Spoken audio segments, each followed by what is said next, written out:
All right, I've got an idea for you today that it might just unravel your entire sense of self. We're going to dive into the philosophy of Jean-Paul Sartre and explore his radical idea that the you think you know doesn't actually exist at all. Okay, so let's just start with a really basic question. Right now, as you're listening to me, do you feel like there's a consistent, stable you inside your head? Some kind of core that's having this experience? Most of us would say, yeah, of course. But Sartre, he would say, whoa, not so fast. Okay, so let's break this down.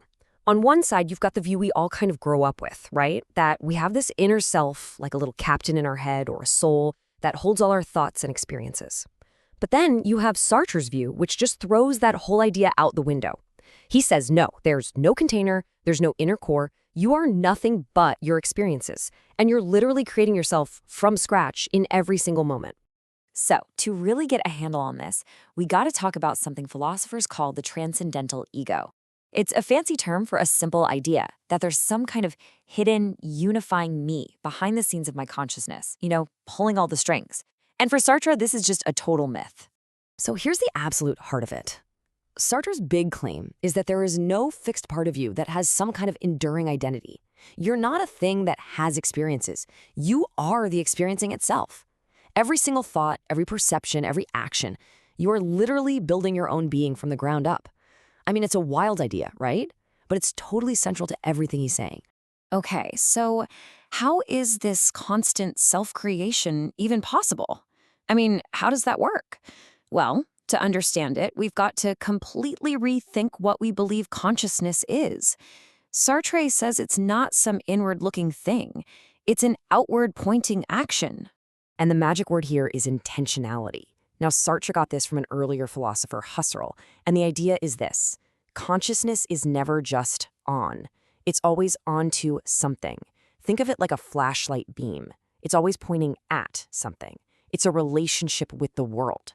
You're not just conscious. You're conscious of the screen, of my voice, of a memory.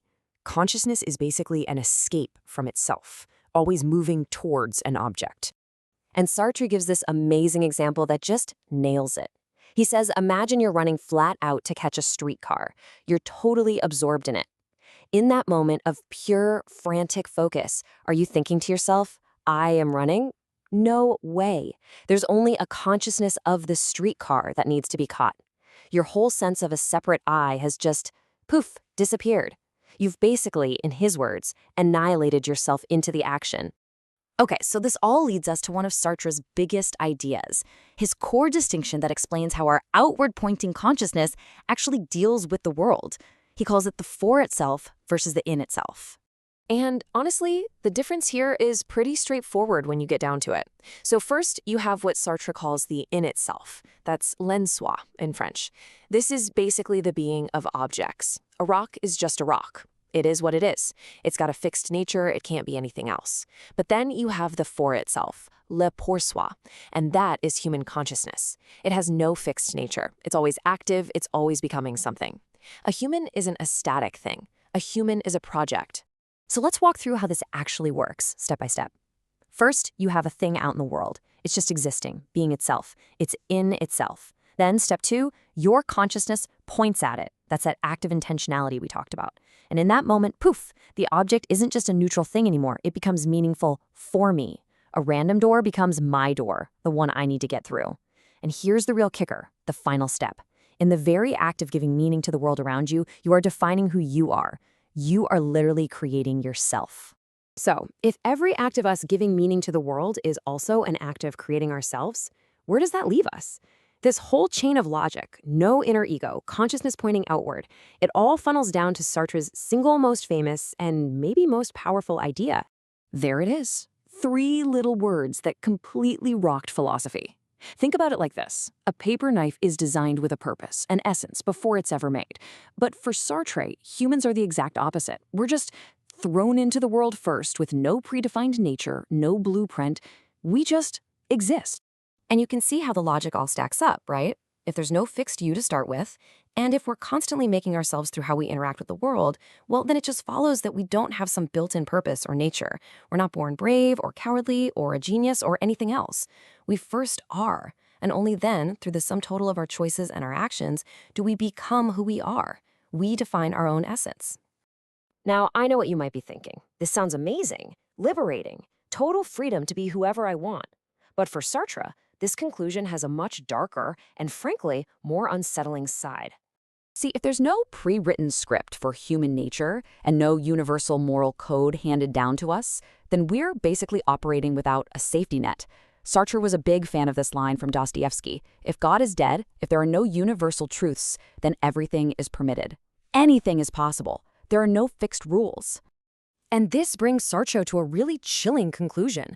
This absolute total freedom, it's not a gift. It is, in his own words, a dreadful freedom. And he means it. It's absolutely terrifying. And why dreadful? Well, just think about what it really means. If we are really creating ourselves out of nothing, then we are completely 100% responsible for who we become. Every single choice, even the tiny ones, is an act of self-definition. But it's even bigger than that. When you make a choice, you're not just choosing for you. You're essentially painting a picture of humanity as you think it should be. You have no excuses.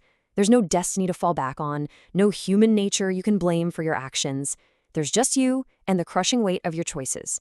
And that, Sartre says, is the source of our deepest, most profound anxiety. So, this is where we land. According to Sartre, you're not some static person just passively watching this. No, you are actively creating yourself through the very act of watching, of thinking, of engaging with these ideas. So the real question he leaves us with isn't just, who are you? It's much more urgent. It's, who are you choosing to become right now in this very moment?